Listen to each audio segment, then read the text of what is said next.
Hello students, कैसे हैं आप लोग। आज के हमारे लेक्चर में मैं आपको बताऊंगा power of accommodation of eyes and range of vision.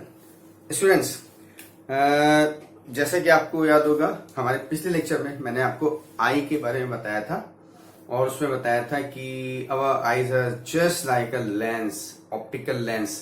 और कौन सा लेंस है? Convex lens. बस डिफरेंस क्या था दोनों में? अगर आप ये देखें तो डिफरेंस सिर्फ इतना था कि जो मैन मेड लेंस है, आर्टिफिशियल लेंस है, उसकी फोकल लेंथ फिक्स है और पावर फोकल लेंथ का रेसिप्रोकल होती है, तो इसका मतलब पावर भी फिक्स है। ठीक है, since focal length is fix, power is also fix. लेकिन जो हमारा आई है, आई में जो कॉन्वेक्स लेंस है, किससे बना हुआ है? प्रोटीन से बना हुआ है, फ्लेक्सिबल। और फ्लेक्सिबल होने की वजह से देखिए, जैसे मैं ये कहता हूं ना, हमारा आई लेंस, इसको कहते हैं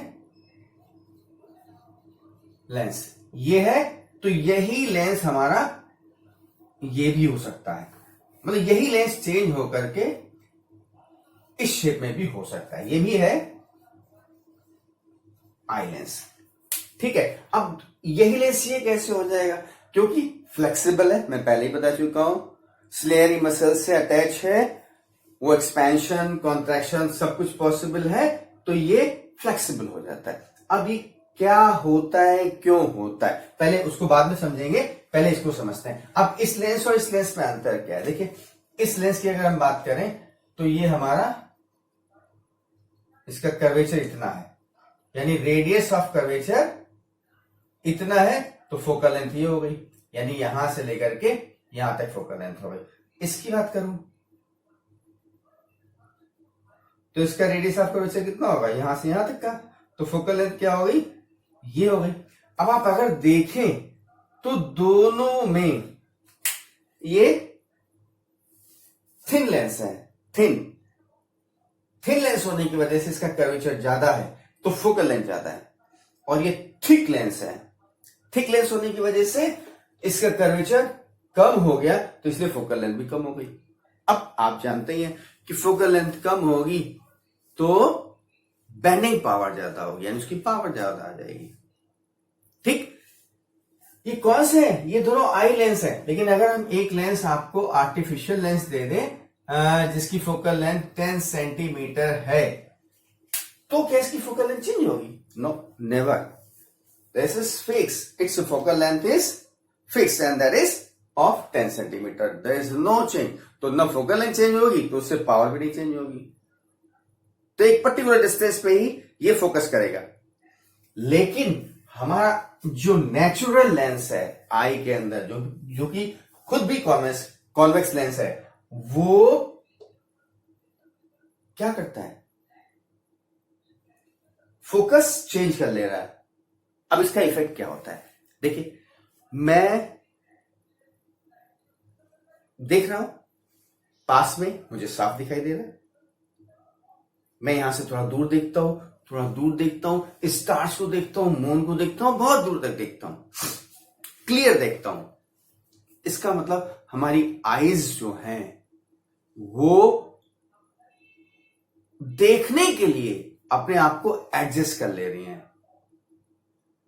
ठीक है, मतलब our eye lens changes its focal length and therefore a person becomes able to see the objects placed near as well as far from the eye.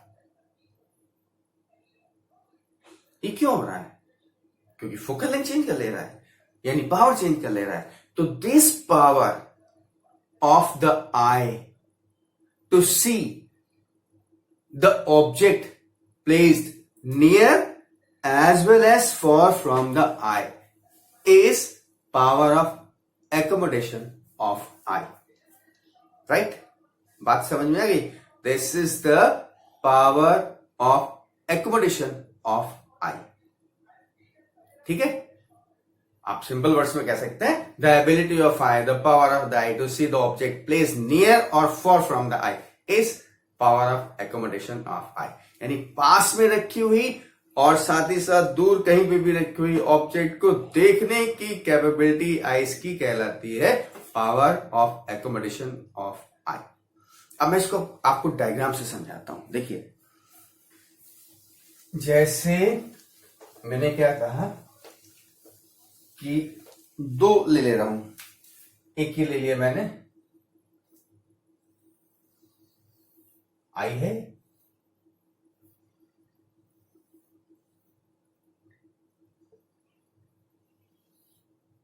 ये आईज है।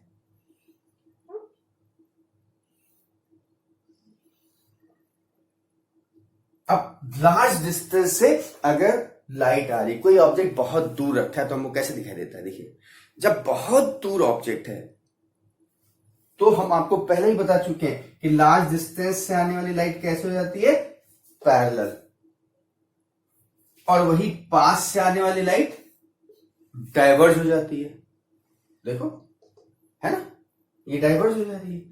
तो जब मैं कह रहा हूं कि if object is placed at large distance, in that condition the light falling on the eye lens will be parallel.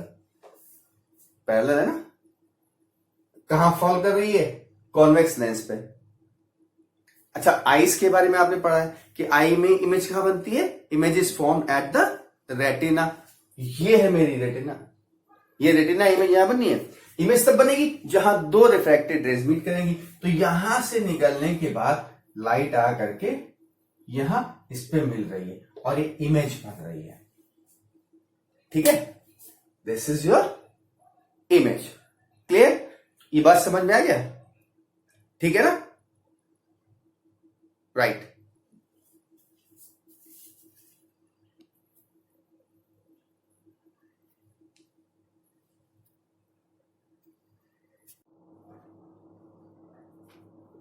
ठीक है, राइट। अब देखिए क्या करते हैं कि ऑब्जेक्ट, यही मैं लेंस लेने की कोशिश, आई बॉल ले रहा हूं, आईज के बारे में डिस्कस कर रहा हूं। देखिए,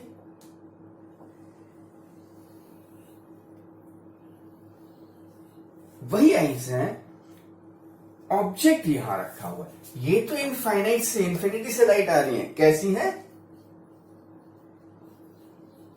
पैरेलल। लेकिन अगर ऑब्जेक्ट नियर पॉइंट पे है, ये तो फार पॉइंट हो गया ना, फार पॉइंट। अब ऑब्जेक्ट कहां है? नियर टू आइज, यहां। तो ये लेंस हमारा है। अब देखो क्या हो जाएगा।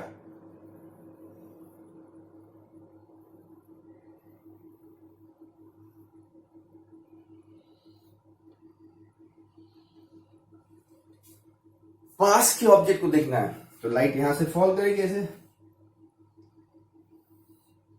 ठीक है, तो जो पैरेलल आ रही थी उसको बेंड करना पड़ा। अब जो पैरेलल नहीं है तो इसको क्या करना पड़ेगा? इसको और ज्यादा बेंड करना पड़ेगा। यानी कन्वर्जेंस जो है, इसका कन्वर्जन जो है पहले से ज्यादा होगा। ये लेंस कैसा था? थिन लेंस, और ये थिक लेंस है। तो अब इसको इमेज यहीं पे बनानी है जहां यहां बनी थी रेटिना पे। इसके लिए इसको कन्वर्जेंस ज्यादा करना पड़ेगा। तो ये थिक हो गया। कौन कर रहा है? अपने आप से तो एडजस्टमेंट हो रहा है आइज का। यहां पर थिन था, यहां पर थिक है। अपने आप से ही आइज ने अपने आप को किया ना। तो ये आइज की अपनी पावर है। अब आप देखो इसकी कंडीशन क्या है। ये इसकी फोकल लेंथ क्या है? हमने बताया थिन लेंस है ना, तो इसकी फोकल लेंथ ज्यादा होगी। फोकल लेंथ ज्यादा होगी तो कन्वर्जिंग पावर कम है। ये कम, less converging power, less converging. और ये थिक लेंस है। थिक लेंस होने की वजह से इसकी फोकल लेंथ कम हो गई, और फोकल लेंथ हो गई कम, तो इसका मतलब इसकी कन्वर्जिंग पावर क्या हो गई? ज्यादा, मोर। Converging power. ठीक, तो ये सब कौन कर रहा है? ये सब आइज अपने आप से एडजस्ट कर रही है ना। ये पास में देख रहा हूं और दूर देख रहा हूं, देख रहा हूं और दूर देख रहा हूं, तो ये स्वयं आईज अपने आप से एडजस्ट कर रही हैं, और इसी को हम कहते हैं power of accommodation of eyes. अब देखो, ऑब्जेक्ट इनफाइनाइट पे है, इन्फिनिटी पे है, या ऑब्जेक्ट पास में है। आपने कॉन्वेक्स लेंस में इमेज फॉर्मेशन देखा है कि ऑब्जेक्ट की पोजीशन जैसे जैसे चेंज होती है, इमेज की पोजीशन भी चेंज होती जाती है। यस, ऑब्जेक्ट की पोजीशन जैसे जैसे चेंज होगी, इमेज की पोजीशन भी वैसे ही चेंज होती जाएगी। तो ये भी तो कॉन्वेक्स लेंस है, तो यहां क्या होगा? ऑब्जेक्ट यहां है, यहां होता, यहां है, क्या इमेज की पोजीशन चेंज होगी? नहीं, there will be no change in the position of image. क्यों? Because of retina, eye ball तो हमारा वही है, ये थिकनेस लेंस की चेंज होगी, है ना। लेंस थिक हो जाएगा या थिन हो जाएगा तो उसकी फोकल लेंथ चेंज हो जाएगी, सब कुछ हो सकता है, लेकिन आई बॉल तो हमारा उसी साइज का रहेगा ना, तो रेटिना तो वहीं पे मिलेगी, और जब रेटिना वहीं है तो इमेज वहीं बनेगी। इसका मतलब there will be no change in the distance of image when image is form on the retina of the eye. ठीक है। हां, एक चीज हो सकती है, इमेज की डिस्टेंस बदल सकती है, फिर वो आईज में डिफेक्ट हो जाएगा, उसको हम बाद में डिस्कस करेंगे। ठीक है, तो बात समझ में आ गया। तो पावर ऑफ एकोमोडेशन ऑफ आई समझ में आ गया कि दूर से जब ऑब्जेक्ट आ रहा है तो आई लेंस लेस कन्वर्जिंग होता है, और जब पास में ऑब्जेक्ट रखा है तो आई लेंस मोर ग्रेटर होता है, ज्यादा कन्वर्ज करता है। ठीक है, तो अब एक काम करिए कि ये दोनों डायग्राम जरा बना लीजिए, फिर इसके बाद हम बात करते हैं। राइट, ठीक है, बन गया, समझ में आ गया ना। इस कंडीशन में लेस कन्वर्जिंग यानी फोकल लेंथ क्या है? लार्ज, एफ लार्ज, और मोर की जगह इसको लार्ज कर दें, और एफ क्या हो जाएगा? स्मॉल। इस चीज को आप नोट करिएगा कि अगर दूर के ऑब्जेक्ट देख रहे हैं तो उस समय आई की फोकल लेंथ ज्यादा हो जाती है और वो लेस कन्वर्जिंग हो जाती है आई लेंस, और वही जब ऑब्जेक्ट पास में है तो फोकल लेंथ स्मॉल हो जाती है और ज्यादा converging, large converging eye lens हमारा हो जाता है। राइट, तो ये टॉपिक खत्म हो गया। इसके बाद हम लोग बात करेंगे रेंज ऑफ विजन। अब रेंज ऑफ विजन देखिए, यहां से हम यहां तक देखें, इन्फिनिटी देखें और यहां तक देख रहे हैं, तो ये तो हमारी रेंज है। मैं फिर बता दे रहा हूं आपको, रेंज ऑफ विजन के लिए, रेंज ऑफ विजन के लिए कहते हैं कि the range in between which eyes can see the object clear is the range of vision. Normal eye की बात कर रहा हूं, और मैं अगर नॉर्मल आई की बात करूं तो रेंज ऑफ विजन क्या होगा? फार पॉइंट कहां तक देख सकते हैं? स्टार्स तक देख लेते हैं, इन्फिनिटी। तो फार पॉइंट क्या हो गया? इन्फिनिटी। और क्लोजेस्ट पॉइंट तो हम देखो ये देख रहे, और आपने देखा होगा बुक को रीड करने के लिए आपको बताया गया कि 25 सेंटीमीटर से पढ़िए, that is the nearest point. तो दो पॉइंट है, एक नियरेस्ट पॉइंट है ऑफ विजन, वो क्या है? That is the point up to which we can see the object very clear, and far point the point up to which we can see the object clear is the far point. Value क्या होगी far point के लिए? Infinity.